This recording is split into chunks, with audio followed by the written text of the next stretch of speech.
islet we are now passing is called Tingholmen. This is where the Viking king Olav Tryggvason held his national assembly in the year 998. Today, the islet is used as a recreation area with jetties and facilities. Holmen vi nå passerer heter Tingholmen. Her hadde vikingkongen Olav Tryggvason sin nasjonalforsamling i år 998. Holmen blir i dag benyttet som friluftsareal med bryggeanlegg og toaletter.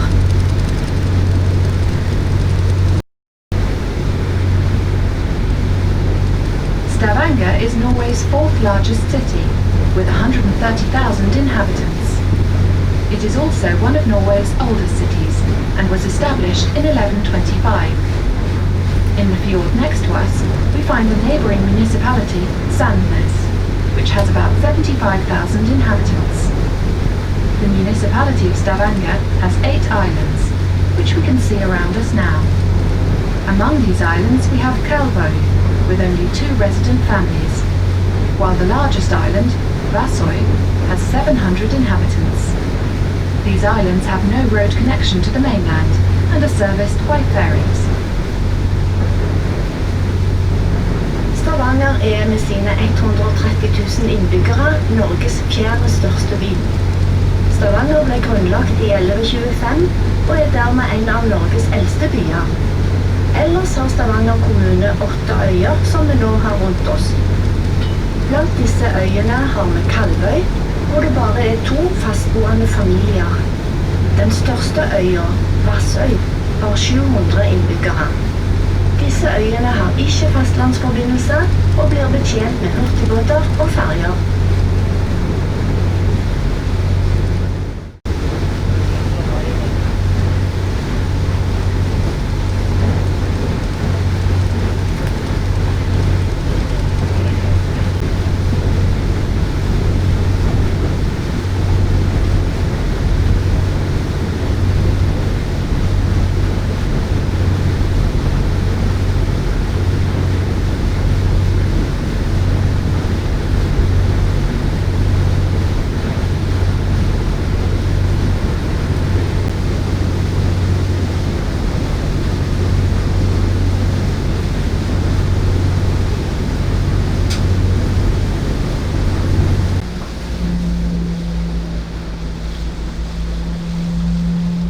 We are now moving into the famous Lysefjord.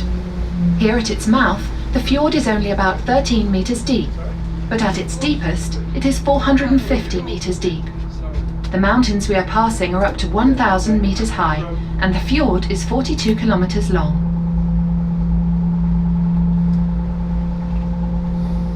Nå starter vi på innseilingen til den berømte Lysefjorden. Her i åpningen ikke fjorden dypere enn 13 meter, men den går ned til 450 meter på det dypeste. Fjellene vi passerer opp til 1000 meter høye, og hele Lysefjorden 42 kilometer lang. Lysefjord belongs to the municipality of Forsand, and the settlement you can see is called Forsand and has about 1,000 inhabitants.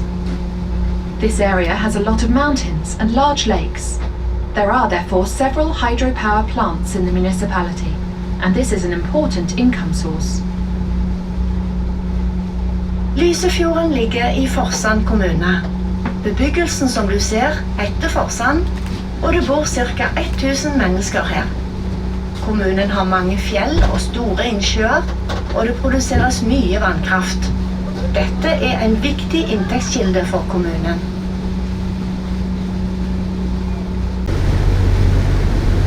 The Lysefjord Bridge was finished in 1997. The bridge clearance is 50 meters, and the bridge tower is 110 meters high. This is the only bridge to cross Lysefjord.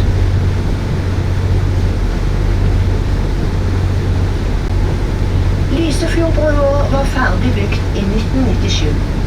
Den har seilingshøyde på 50 meter, og brutårnet 110 meter høyt. Dette den eneste brua som krysser Lysefjorden.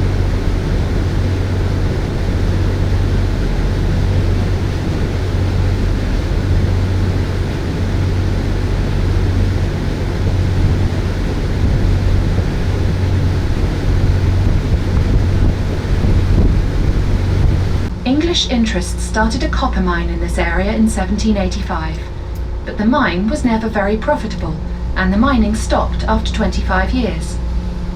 One can still see traces of the mining activity, and in several places the rock walls are green because of all the copper in the rock. I dette området startet engelske interesser gruvedrift i 1785. Det var en kobbergruve, men den ble aldri særlig lønnsom, og gruvedriften opphørte etter 25 år. En kan fremdeles se spor etter driften, og flere steder er berget helt grønt på grunn av alt kobberet i fjellet. You can now see a pit in the mountain next to us.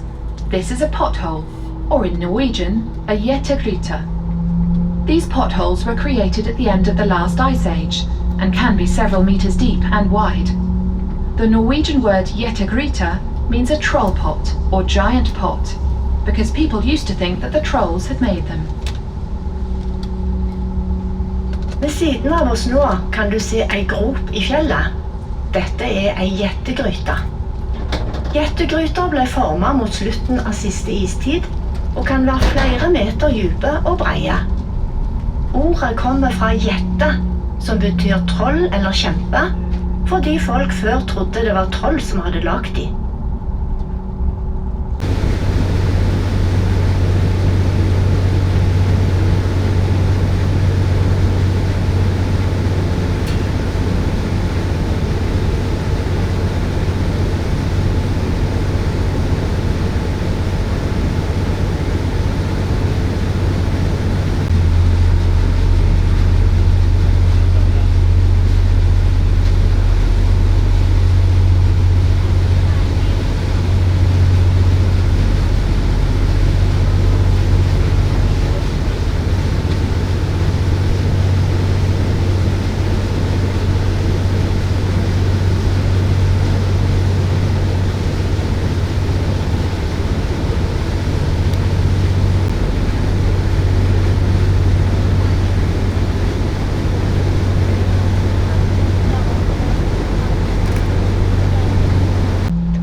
We will now stop to see if the goats that graze here fancy some food.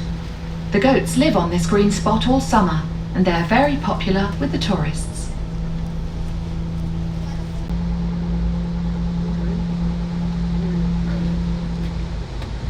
It is said that a German deserter from World War I called Heinrich Mohr came to this fjord. He heard that a woman named Sika lived at Henjana. He jumped ashore, climbed up the mountain and met Sika. After a while, Heinrich began producing illegal spirits. To transport the spirit to Stavanger, he had to lower it down the mountainside by cable and get it into his boat. He was afraid the spirit would be damaged by the lowering. So to test whether the procedure was safe, he first sent Sika down the cable to see if it held. Thankfully, it did. Heinrich then took up thieving in a big way and was eventually banished from his country.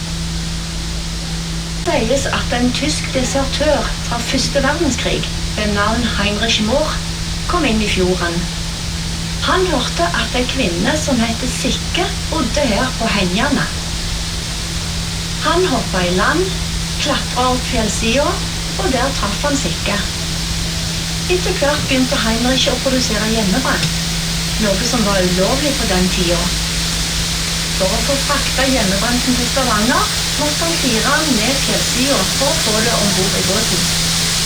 Han var redd for at hjemmebrenten ikke skulle tåle å bli firt ned fjellsida, og for å teste om det var trygt nok, sendte han først Sikke ned i en taubane for å se om taubanen holdt. Det gjorde han heldigvis. Heinrich ble etter hvert en stortjuv og ble til slutt landsforvist.